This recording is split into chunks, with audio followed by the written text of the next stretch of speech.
काट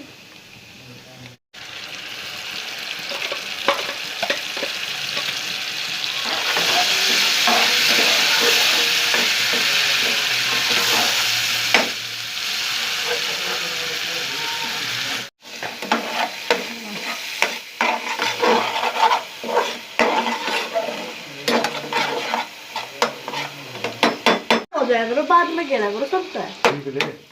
हाँ भाई मेरे पापा कितनी बात कर रहा था सारे मेरे हाथ से सारे खा जाते हैं लोग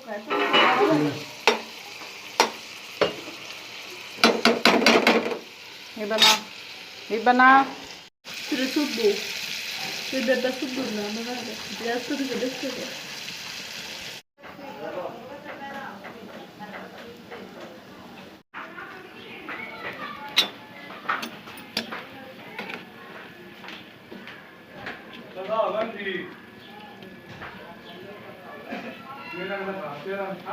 मेरा